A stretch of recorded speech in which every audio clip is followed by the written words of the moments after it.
ஹன்சிகா மோட்டோவானியோட நடிப்பில் வெளியே வந்த மகா இந்த படத்தை வந்துட்டு சிலம்பரசன் வச்சு பெரிய அளவில் ப்ரொமோட் பண்ணியிருந்தாங்க.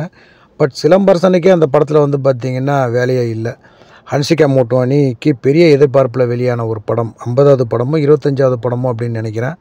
அதே மாதிரி மியூசிக் டைரக்டர் ஜிப்ரானுக்கும் வந்து பார்த்திங்கன்னா அது ஏதோ ஒரு 25th ஃபில்மோ அல்லது 50th ஃபில்மோ தெரியல. ஸோ இப்படியான சிறப்புகள் இருந்தும் வந்து பார்த்திங்கன்னா மகா பெருசாக போகல. அதை தொடர்ந்து வந்து பார்த்திங்கன்னா இவங்களுக்கு மை நேம் இஸ் ஸ்ருதி அப்படிங்கிற படம் தமிழ் டப் பண்ணி ரிலீஸ் பண்ணியிருந்தாங்கன்னு நினைக்கிறேன். பேசிக்காக அது ஒரு தெலுங்கு மூவி.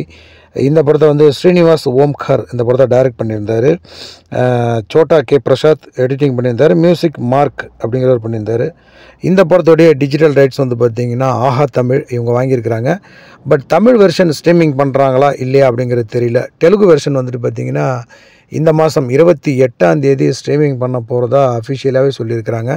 அநேகமாக ஆஹாவில் வந்துட்டு தமிழ் பிளாட்ஃபார்மும் இருக்கிறதுனால தமிழில் வந்துட்டு கொடுக்குறதுக்கும் சான்சஸ் இருக்குது. பட் இந்த படம் சுமாரான ஒரு படம் தான். யாராவது பார்க்கணுன்னா ட்ரை பண்ணுங்கள்.